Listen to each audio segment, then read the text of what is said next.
Hey, good morning, Eastern Oregon. Welcome to this September 11th version of AM Live on EOA. Your connection to Eastern Oregon, we're glad that you're here today.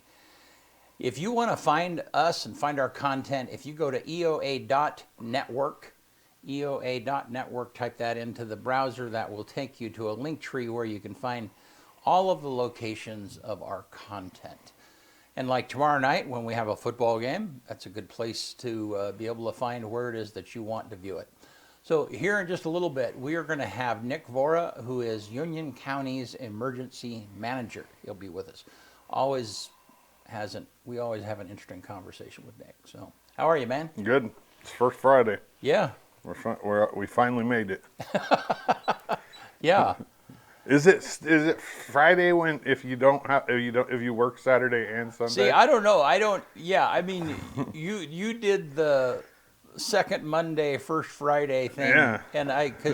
And that only works if you delight in weekends, and only if you have weekends. But Well, usually a lot of times I'll end up having Sunday free. yeah. But no, this Sunday that I do go shoot a EOU women's soccer game, and lightning kept me up there from Oh, that's right. Yeah. I don't know. I think I was up there from about noon till about 6:30. Wow. Yeah, a game that usually takes about an hour and 45 minutes with the break, with the halftime, Yeah. ends up being 6 hours. Yeah. So then they just like suspended the game and Yeah. waited. How did they even get a hold of everybody to tell them that, hey, we're starting the game again? They just bring the players out. You You have to pay attention. Yeah. Hope that people are within earshot. Yep. Yeah. But a lot of people go sit in their car if there's there. I mean, there's not a lot of people at a women's soccer game at EOU on a Sunday. Yeah. You know what I mean? It's not like a football game where they're Right. But yeah, you just have to, kind of pay attention and watch for the players, but you can't sit in the stands because they tell you to get out of the stands. Because They don't want because you they're to all get aluminum. Yeah. Yeah. And the people in charge of the Lightning, which dumbfounds me, are the trainers. And it's like, because you're an athletic trainer, you're like a weather genius too. But I was talking to the game admin who was the lacrosse coach, and he was like, it's just their job. It's just something that somebody has to do, and they dumped it on the trainer. So they have to pay attention to WeatherBug. Yeah. And they have to, any lightning strikes within 10 miles, Yeah. it's a half an hour Oh. until you can get on the field again. And then if another lightning strikes 29 minutes later, You got another you half got hour. another half an hour. Yeah, so it's just, and that storm came in, and it was supposed to keep going, and it just stayed for like an hour. So it was just lightning consistently, But with even lightning, I didn't see any. I saw one lightning strike. You know what I mean? But just because you can't see it, don't mean it's not there. Yeah. Right. I mean, so yeah, it made Sunday kind of a long day, but it was fun. I like the EOU women's soccer team, and I hung out with Benny's dad in the snack bar. He's like, we're closing, we're going home. He's like, I got free pretzels. I got a free pretzel out of the deal. Yeah, it wasn't bad. Oh, well, good. Well, hey, you want to do sports? Let's do it. All right.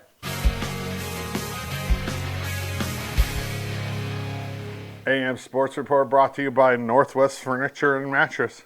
Transform your home with Flex Steel and create a space that reflects your personality and style. Get started today by visiting Northwest Furniture and Mattress and selecting the perfect fabric option for your taste. Big Red Rocking Chair on Elm off Adams in LeGrand. LHS girls soccer got back on track with a 1-0 win over Fruitland on Tuesday night.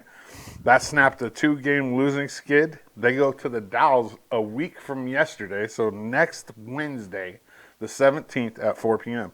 LHS boys soccer lost to Nissa 3-1. They're off until a week from tomorrow as they head to Umatilla next Friday for a 6 p.m. kickoff. LHS volleyball lost their fourth in a row to the Dowls at home on Tuesday night. They go to Vail today and try to end that streak. That game starts at 6 p.m. Mountain Time tonight. LHS football has their home opener tomorrow night at 6 p.m. versus Tillamook, live streamed right here on the EOA network. Pendleton goes to Redmond for a 7 p.m. kickoff. Baker plays Marshfield at Sisters High School at 7:15.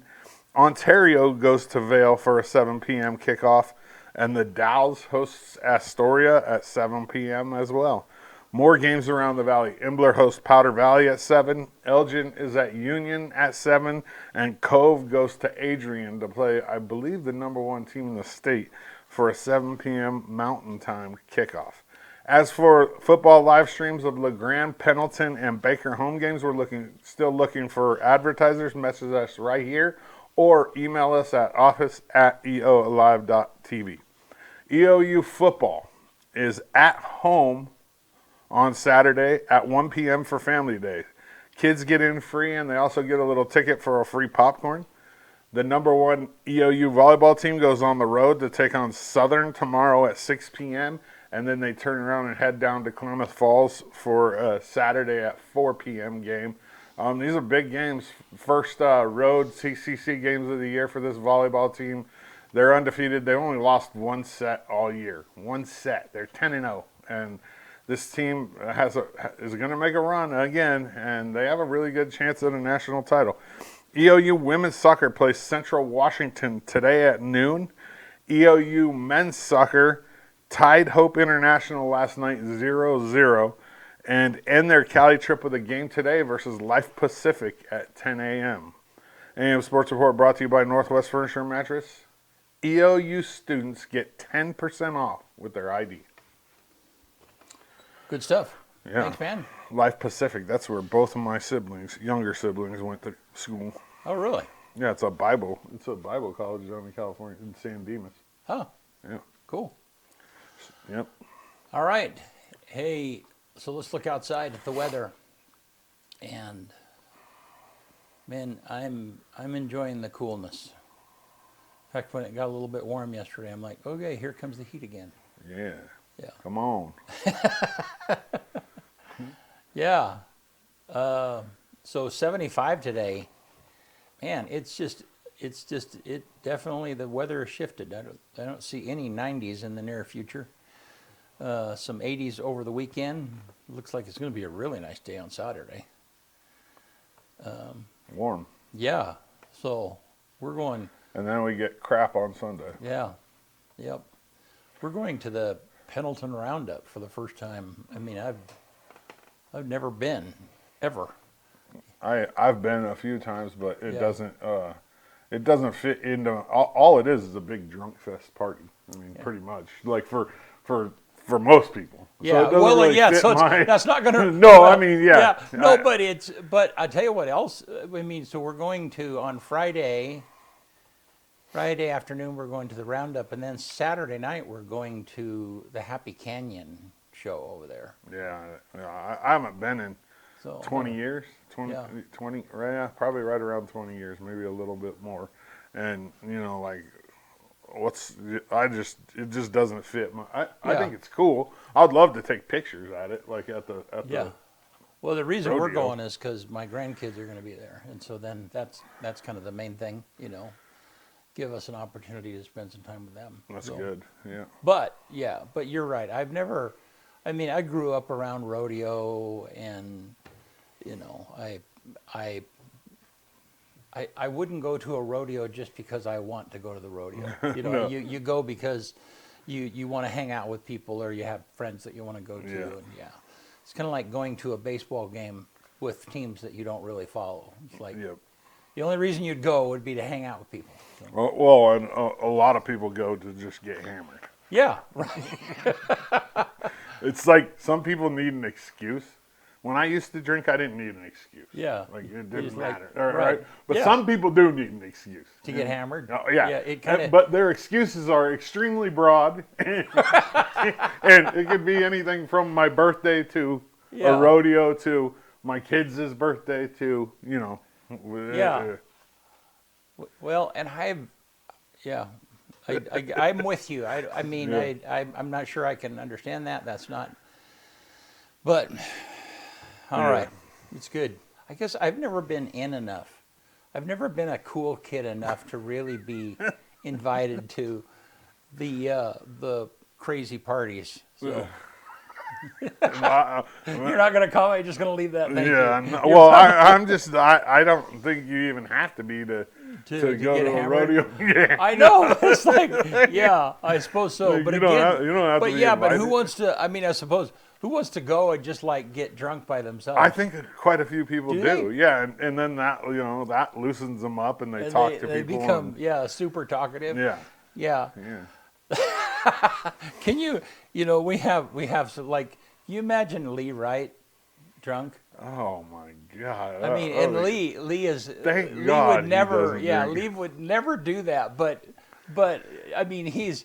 The point is somebody who is He's already got so super much friendly energy. Yeah. or super out there. Sober. Energy through the roof. Yeah. Talks all the time. Yeah. Like, Yeah. it would be. Maybe it would be the opposite on him though. Maybe so. I mean, you would know. know. Are there some people that are like super happy, and then when they get drunk, they're Yeah. I mean, sure. Yeah. And then there's like when I used to drink, when I got drunk, I was the life of the party. Were you? Heck yeah. Yes. See, and I don't know that I've ever been to that point ever. Yeah, So, that was yeah. Well, I won't be to that point anymore. yeah. Thank All you. right. Well, hey, there was a strange little rabbit trail that we took. All right. So, hey, we're going to take a break. We'll be right back with Nick Vora, Union County Emergency Manager.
All right, we're back.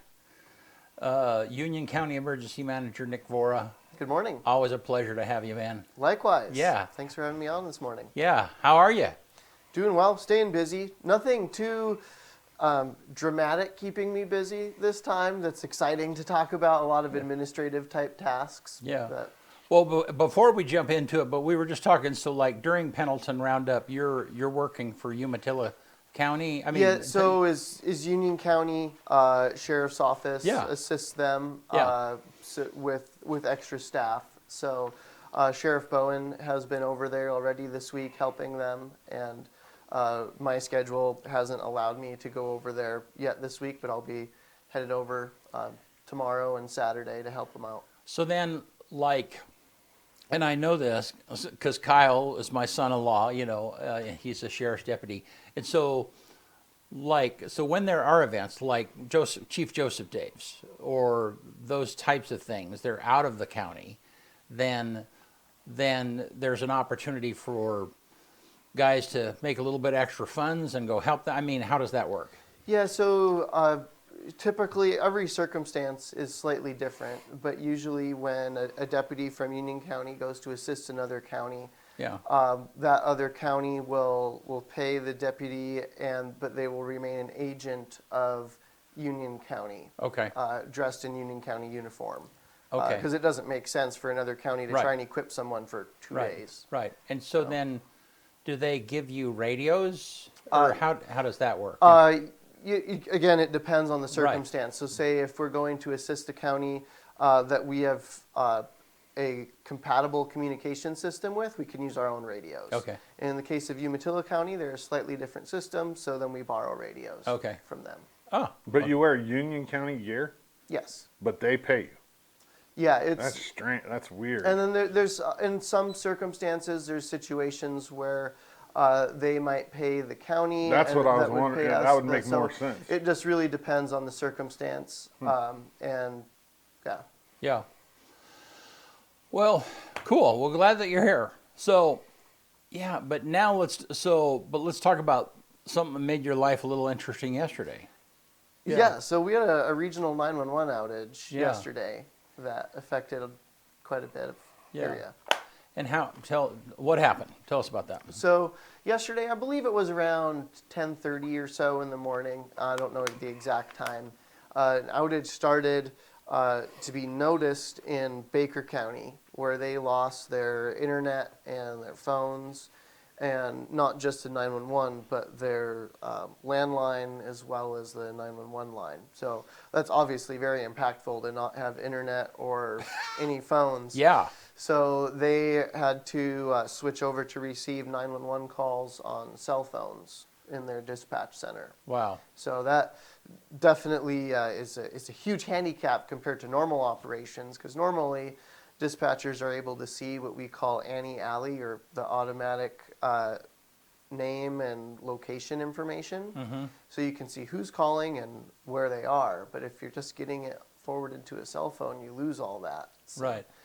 So and then also the route. So if it's a regional thing, then those calls are coming in and they're being routed to a particular place, Yeah, right? so there's at the state level, when you call 911 from your phone, the phone company is able to pull some of the information, such as your location, and pass that through along with the call. And then when it gets to the state, switching equipment is able to recognize, okay, that call is in Union County, we need to send it this way. And then it gets routed to the Union County Dispatch Center. And the way the system is set up with redundancies, if, say, Union County Dispatch Center was completely offline and we're having calls routed to another 911 center, it would recognize that's traffic intended for Union County, we need to send it to the appropriate place. And then somehow then all that information is coming up to, so let me back up just a little bit. So let's say somebody's driving down the freeway and they see an accident or whatever, and they call 911. Or somebody is in an accident and they call 911. Then that's going to be wherever they are. If they're in Western Oregon, or wherever they are, is going to be routed to the nearest 911 center. If with a cell phone, Yes. it will go based on the GPS location of the phone. Initially, if you don't have a GPS location, it will go based on where the tower is. Okay. And oftentimes, though, the phone knows where it is enough so that even if it's not a super precise location, it's enough of a location information to get it to the right county. All right. And then while the call taker is on the phone with the person, they're able to get a more accurate GPS location on the call. Okay. So then there are those situations also where your kid will be clear across the country. They'll be in a jam. They'll call you, and they'll say, "Hey, will you call 911 about this particular thing?" Yeah. And then that person will dial 911. Well, they're being routed locally when actually they need to alert the 911 center where the person is. Yeah. So how does that happen? Well, that can, depending on how far away. So if it's like within Oregon, we can, and I say we generously, our 911 call takers can route the call pretty easily and forward between different what we call PSAPs, or public safety answering points. But say if it is a township 911 center in New Hampshire that it should be going to, and you call and get answered by a call center in Gillum County or something, they're going to have to go find that number, which will obviously be a little bit of delay while they go look that up. But it happens. It's not.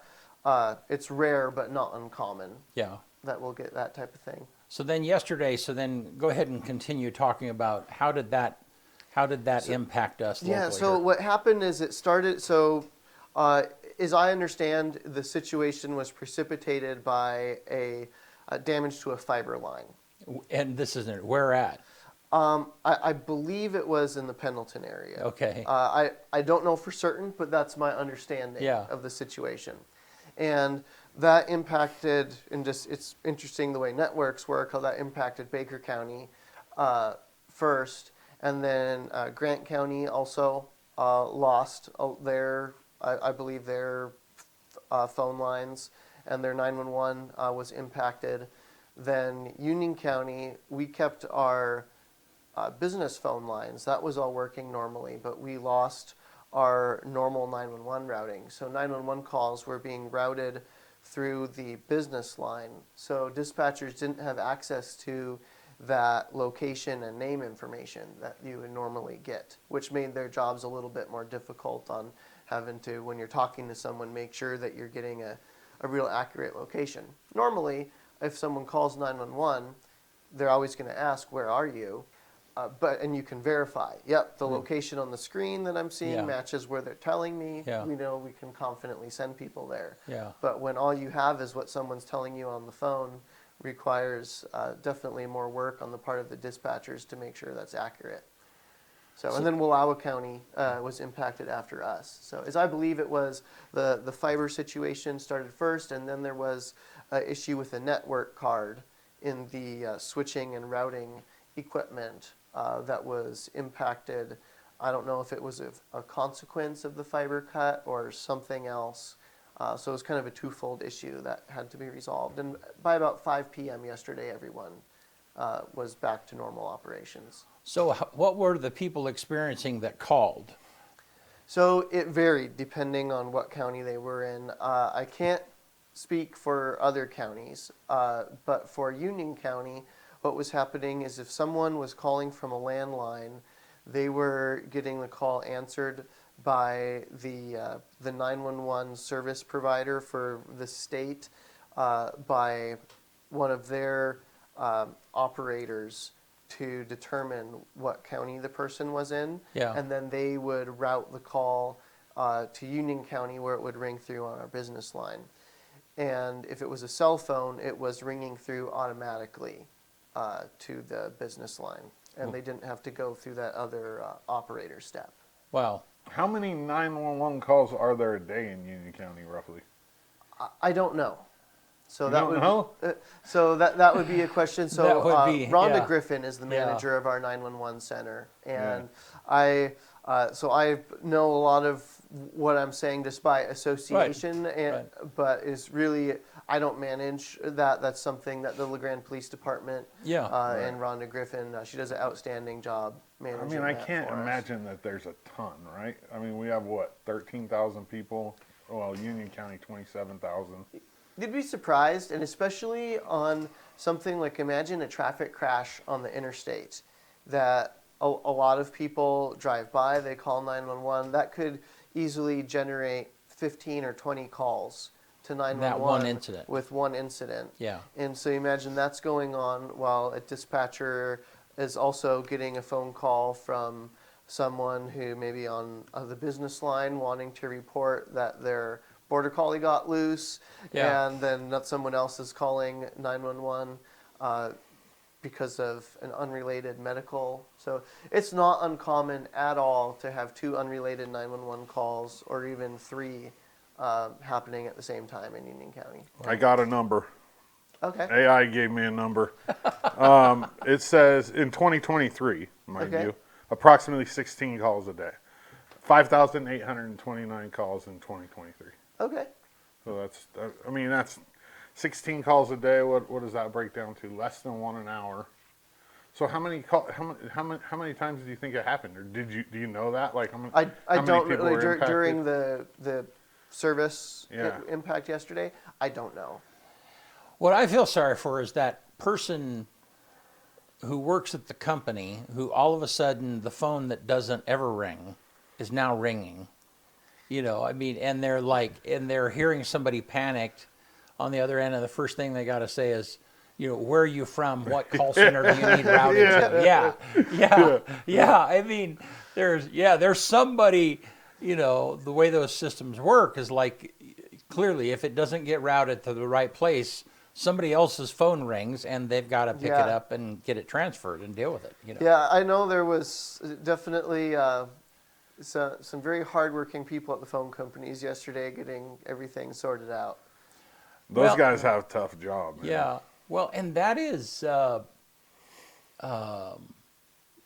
that it's really, you don't think about. I mean, there's all of this. The number to call when you're digging is 811, right? Is that right? I think that Yes. is. Okay, Yep. yeah. And the reason that's so important is because of incidences like this. So, because some kind of a fiber thing like that can impact a whole bunch of people. Yeah. Yeah.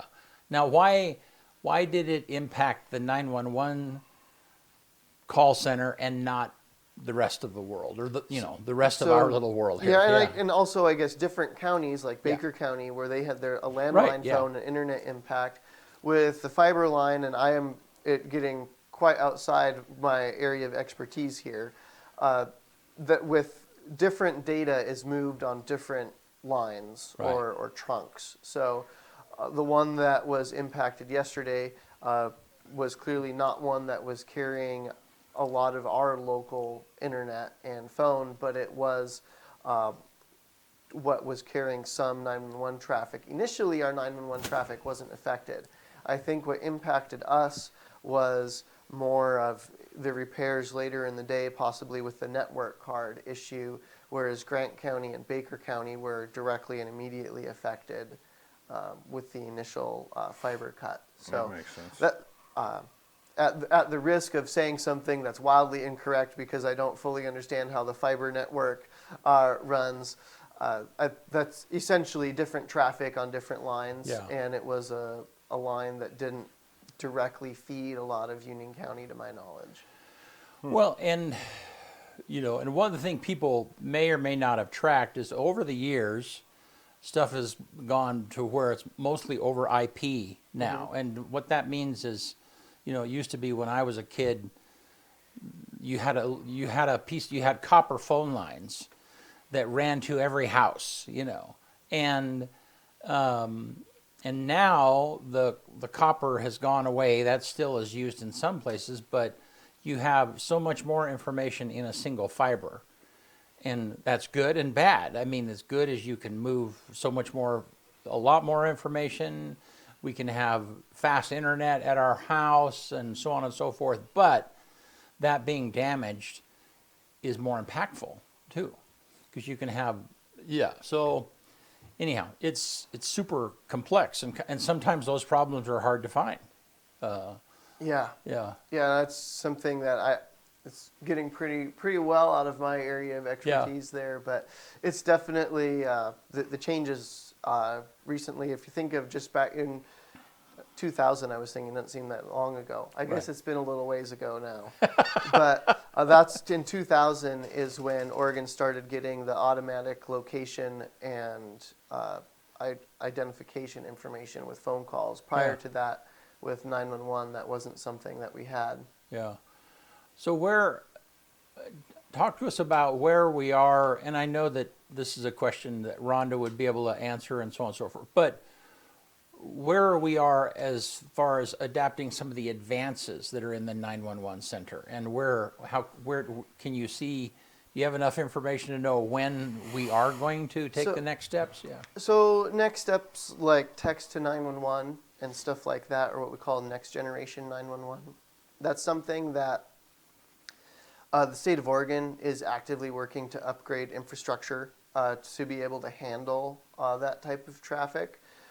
We currently have, there's different technologies in use at different dispatch centers that allow them to varying degrees to handle different types of technologies.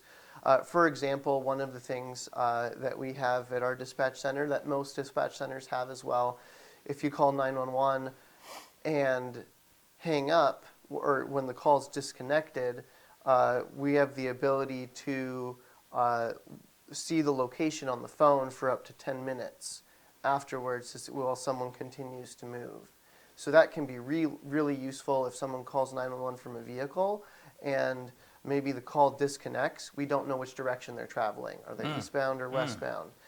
Being able to see that. Or maybe just if someone's moving or like out walking on the street, you get a pocket dial, or any variety of things you can think of. being able to continue to see the location of that phone after the person disconnects. And so there are some advanced features like that we already have access to. And in coming years, depending on how different systems get funded to be built out, we should have universal texting to 911 before too long, regardless of where you go. But that's still a work in progress, not just in Oregon, but other places as well. Interesting. So, all right, well, tell us what else has been going on in your world. You did get some grant funding. Talk to us about just that. 2 days ago, we were notified that Union County was a recipient of what's called SPIRE. I don't know the name of the acronym offhand, but it's a state-funded rather than federal-funded equipment program for emergency response. And what Union County got was $144,000 worth of equipment in an award. We don't have the equipment yet, but it's something that the state will be purchasing and then issuing, for lack of a better term, to Union County. It'll be tri-band radios for interoperability between first responders. If, for example, Umatilla County has a different style of radio system than we do, so it will allow people from Union County that have VHF radios to go to Umatilla County where they have a 700 megahertz radio system. Or if Umatilla County people come here, we could give them the radios to talk to us on our VHF system. So, kind of like some kind of a big event and you're needing outside help. Then, like right. Pendleton Roundup, for example. Be Right. able to, if they need help and we're sending law enforcement, EMS, whatever that might look like, to go supplement, we can bring our own radios with us. Yeah. All right, SPIRE, State Preparedness and Incident Response Equipment. That's what Awesome. SPIRE is. Thank you. Yeah. Yeah. So how do you become aware of, because I know that you raise a lot of money, you go get money from grants and stuff. And I mean, that's one of the things that I think that you're good at. And that's super beneficial to Union County because that's money that Union County wouldn't have for equipment and stuff. And how do you become aware of those things, that pool of money is there and can be applied for? And So that can be half the challenge Yeah. of grants, is finding out that it even exists. But typically, a lot of the state and federal emergency preparedness grants are quite well advertised in the emergency response community. So there'll be a notice of funding opportunity that's usually distributed to emergency managers saying, heads up, this grant program is going to open in a week. It'll be open for 2 weeks, and then, excuse me, and then the applications will be reviewed. And also, usually they're reviewed by a committee of, at least in Oregon, of locals. So the SPIRE grant program, I was on the review committee for. Obviously, we can't review our own grants. So they divide it regionally. So I had no part in reviewing applications in Eastern Oregon, because otherwise I would be ranking stuff that would potentially be competing with my application. So I reviewed applications on the west side of the state. And then other people from the west side of the state reviewed applications from the east side. And they choose local agencies for people who are hopefully on the ground a little bit more in tune with the needs of first responders and able to identify kind of, is this ask something that is really necessary based on how it's articulated, or maybe not. So the state does a really good job with not just having the state program and just state agencies determine who gets it. They bring in people from all over to evaluate. interesting. And so, just off the top of your head, give me some highlights of funds that you've been able to get that have come in. So on the emergency services side, which is the kind of narrow view that I have, there's obviously grants related to all kinds of other stuff that Union County gets. As far as emergency services go, we received grants to update our radio system. That was $2 million we got. in 2023. We've received funding for a generator, for a lot of other communication stuff, to upgrade door locks at the sheriff's office. We received equipment for our sheltering supplies and mass casualty incident response that went to the City of LeGrand Fire Department as well as the county. We've received funding from Wild Horse Foundation, has been a very generous and ongoing sponsor of a lot of our local agencies, including emergency services. They've paid for us to send people. I got a grant from them to send our local LeGrand Fire Department medics to a tactical EMS training to help them support law enforcement, and bought a lot of training supplies for local first responders with money they've provided. So and also our Swiftwater Rescue Team, search and rescue across the board. Yeah. So in those kinds of things, I know in our system, in the studio and the equipment that we use, I've always got a thing of like, well, it would be nice to have this. That would be nice. Does your mind work that same way? Yeah, I always have a mental list of things where it's like, okay, if I find an opportunity, and sometimes grant writing is, people use the cliche of like fitting a square peg in a round hole. I think I would describe it more of there's just being able to articulate how something has more than one use. And if I need, for example, a trailer full of supplies for running an emergency operations center, if our main emergency operations center wasn't functional for some reason, maybe a broken water line, that facility is not available, we need to go somewhere else, to have a trailer full of that equipment.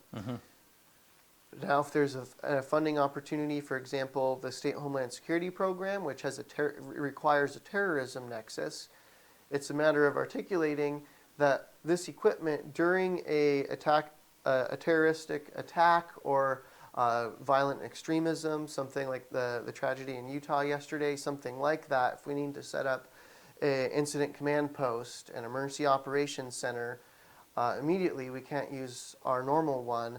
This equipment will allow us to do that and be more resilient to an act of terrorism or extremism.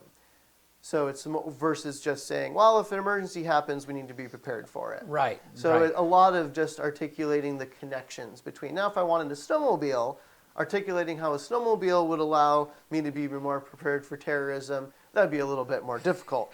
But could potentially say, well, we need to be able to patrol rural areas at all times of the year and potentially track fugitives if someone were to go on the run and maybe they had over the snow equipment and the agency applying for the snowmobile didn't have it, to be able to do interdiction and detection 365 days a year in all environments. That's why I need the snowmobile. So it's a lot of finding the right way to articulate the need. I get that. So do you love filling out forms? No. No, I was going to say, that would be, sometimes when I will get some kind of an application or a form and it wants my name and my address and all of that.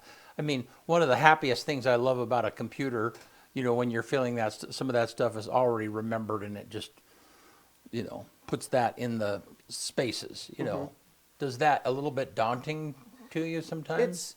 So a lot of the grants are more of what you say, not how many words you say it in. So as long as you have an idea of like how I'm going to articulate that I really need this snowmobile for this purpose, it's trying to figure out how you're going to articulate it, and from there it goes pretty easy. Some of these grant applications, it's a maximum of 3 to 4 sentences per question. Okay. So you have to be very concise. Yeah. And then others allow you to elaborate. But you demonstrating like that a snowmobile is not only for search and rescue, but it could be for pursuing somebody that is, needs pursued, or those multiple applications will be like, well, this county is demonstrating that they will use these funds in a broad manner. Yeah. So it's a lot of fun. It's an interesting challenge to try and Yeah. figure out, like, we need this for a lot of reasons, but this funding is very specific to a certain reason, of which is included in our broad list. Yeah. How can we make sure that we're able to articulate that we'd be able to use it for this need in addition to all the other things that it would be useful for? So, what, and I experience this to some degree with our stuff, and that is that, but with stuff, it has to be maintained.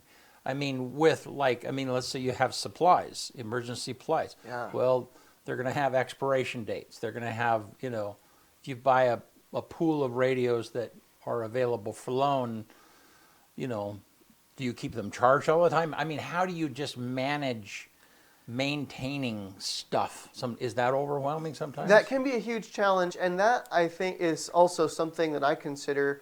If I'm thinking of applying for something, I'll often have a conversation with our county administrator about, hey, this is something that I think we need, but this is the cost of getting it. Because while equipment might, if you get it on a grant, and then, like you said, the maintenance, who's going to maintain it? An example of heavy equipment is a great example. Something like a snowcat.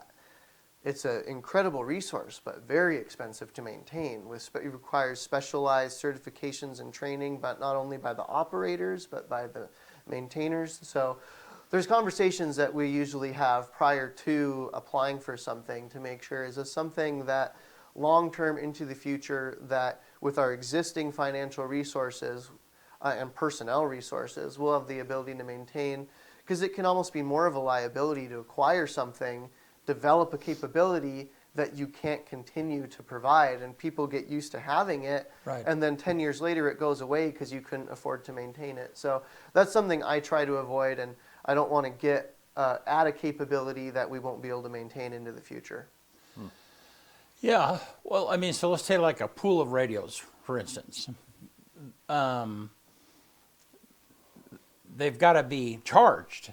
Does programming updated and right, stuff but like I mean, that? just even once all of that is done, if somebody goes to grab them and they're not charged, if you have an incident, then I mean, where do you have a special place where you put stuff like that? I mean, how do you manage? So that? in the basement of our county law enforcement building is the Emergency Operations Center. And in there, we have a room where we have a cache of radios that are available for deployment. And so it's my responsibility to maintain them, make sure that the batteries are in good shape, that they're charged, that the programming's up to date, and that also that they're tracked, so that if someone checks one out for an incident, that we get it back from them and we get all the parts and pieces back. And so that it's definitely, over time, it adds to a little bit of a workload, but that falls under the umbrella of my responsibilities. Yeah. That's a new room for you guys, right?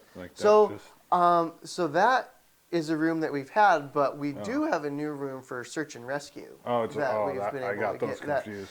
Over this past summer, we built at our search and rescue equipment building, and that's been really exciting for SAR. Yeah, and is that out by the range? Is that Yeah, and I apologize. I should have thought to bring some pictures with me to share this morning of it. But out by B&K Auto Salvage, by the police department range, that's our equipment building. And in there, with the generosity of the county commissioners that provided some county funds, as well as Wild Horse Foundation, and then just the community donations to search and rescue. Those three funding sources we were able to pool together and build a room inside the building, which is essentially a pole barn full of equipment, and build a heated and cooled room where people can respond to. We can print maps there. We can store battery-powered equipment. Before, the temperature cycles were so wild with the sun and so heating and freezing that battery-powered stuff couldn't be stored there, but now it can. So being able to have our search and rescue radios out there and keep battery packs for cell phones and headlamps, even basic stuff like that, that we didn't really have the ability to very effectively store before out there. And now we also have some laptop computers and screens, a printer, and whiteboards, and a map on the wall. And so it allows us to have more of a volunteer fire response model, which is really efficient. Everybody knows there's a call. We go to one place, get the gear we need, brief, and go, rather than, okay, who's going to go to the sheriff's office and grab radios? Who's going to go get the truck? Who's going to go and get something else?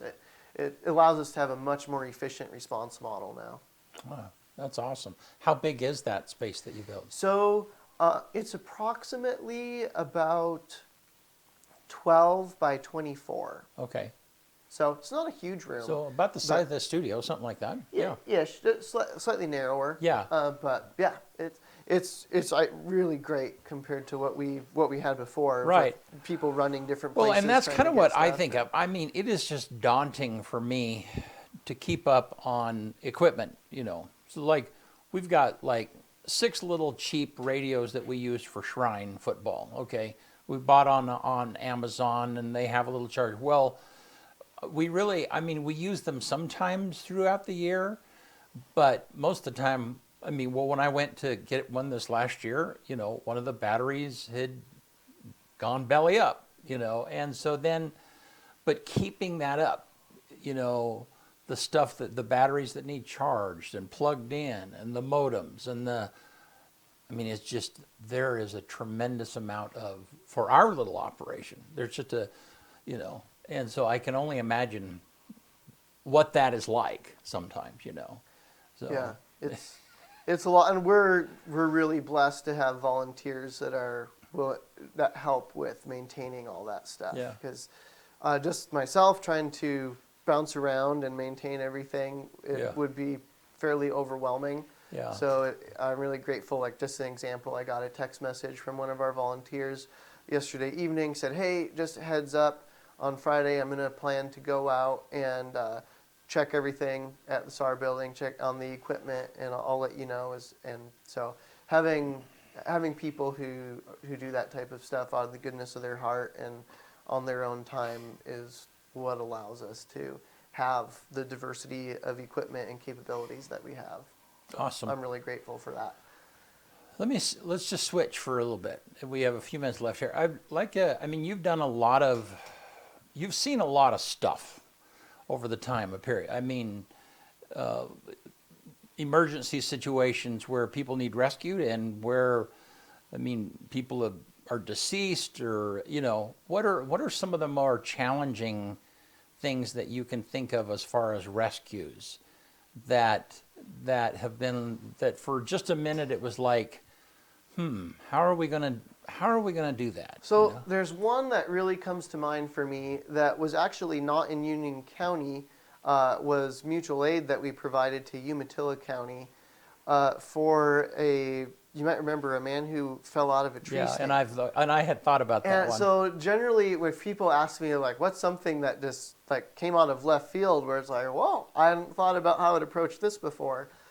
So a gentleman was hunting, fell out of a tree stand. He didn't have a commercial style fall protection harness. He had a rope tied around his waist, and so when he fell facing away from the tree stand with his feet caught underneath the seat and the rope around his waist keeping him from sliding farther, but he essentially is hanging upside down. And he was like that for a very extended period of time, I believe almost 2 days, before someone just wandering through the woods noticed that. Yeah. Wow. So we, with OTEC, went out there and helped us on that call.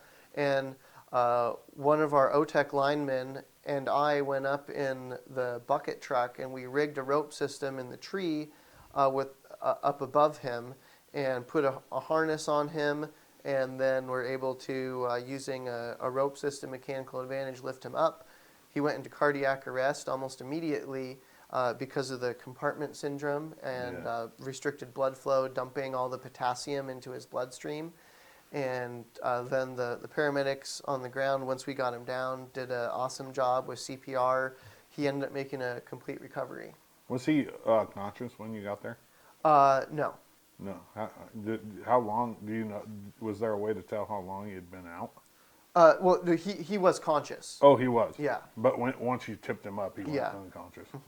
Well, That's crazy. 2 days hanging upside down. So that was, I mean, that's one that is pretty out of the ordinary. Yeah. right. And then a lot of the others, as far as rescues, we've had some that took several days due to snow conditions, where we had to spend overnight with our patient and then make a rescue plan, create a trail. We've had some where we've, with the help of Forest Service fire crews, had to create access to get someone out of the situation that they were in.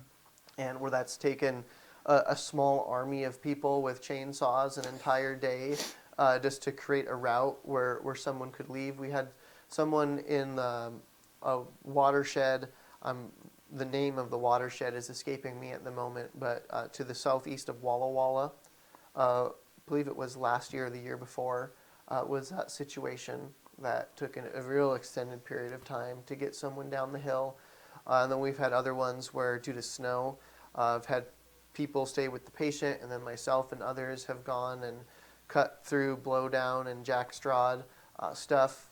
Just on Labor Day weekend, we had a call for someone who had a knee injury where they couldn't walk normally, but it wasn't a critical or life-threatening injury. They just couldn't walk. Right. So we were able to partner with the Blue Mountain Backcountry Horsemen, and they provided us some packers with very solid, capable horses, or actually mule, that they went in with us and were able to give a ride out to the injured hunter, which was the most efficient and lowest risk relative to trying to do some sort of air evac or bringing in 20 people to carry him out on a Right, litter or something right. like that. Because it takes about, I would say, probably about 20 people to actually carry one person out on a litter.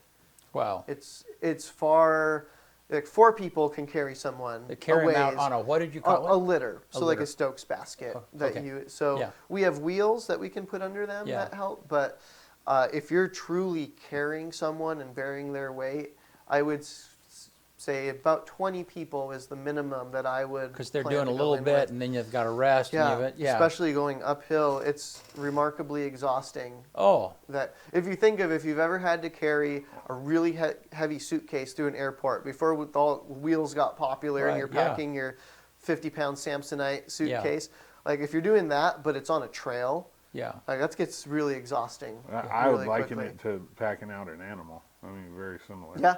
Like you usually quarter it, and a quarter of, probably about the same weight as a quarter of a human. You know what I mean? Like a big elk. And yeah, you take a lot of breaks. and also you're not able to like have it on a pack. That's it's true. Lopsided, so you're constant, True. like your whole core is activated trying to offset for the weight of the litter. Yeah. Do they have anything like that? Like a shoulder They harness? do. that It's been attaches making to its it? way around the internet. There's a Yeah. video of a team somewhere in the eastern U.S. I don't know where. They made a system where it's like two pack frames for the people across from each other with a Yeah. pole that goes between the pack frames, and then there's a strap from the pole that goes down to the litter to hold it. And that would work as long as you're on a trail where you can be 3 people wide. Right, yeah. Which, or if you like, as soon as you have to go over logs, the litter is going to start pitching and rolling pretty wildly.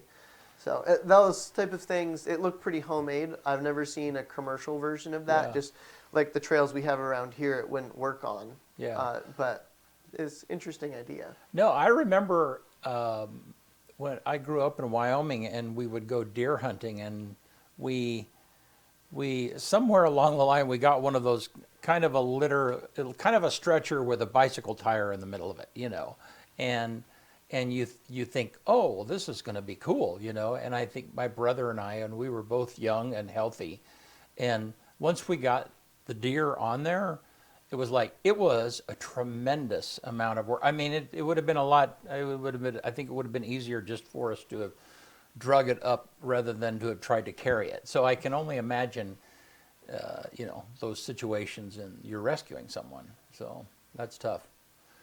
Well, Nick, thank you so much for being Thank you for here. having me. Always Yeah. a pleasure Yeah, being on the and show with you guys. maybe next time we can see if we can plan. Maybe we can do a little bit of video, and you can kind of show us the SARS hangout, and you know. Yeah, And, that would be great. yeah, and so then we could have something to give us.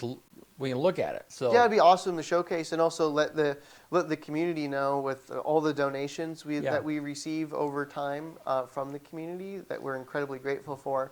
What type of stuff we're able to use that for. Yeah, well, and how fortunate it is for you to be able to work with so many great people. And you brought some of those guests here before, and no, that's awesome. Thank you so much. Appreciate it. Thank you. Yeah. All right, want to get us out of here? Let's do it. On this day, September 11th, 1853, the first electric telegraph used between Merchants Exchange in San Francisco and Point Lobos, California. 1916, on this day, the first true self-service supermarket, Clarence Saunders Piggly Wiggly, opens in Memphis, Tennessee. 1946, the first mobile long-distance car-to-car telephone conversation takes place.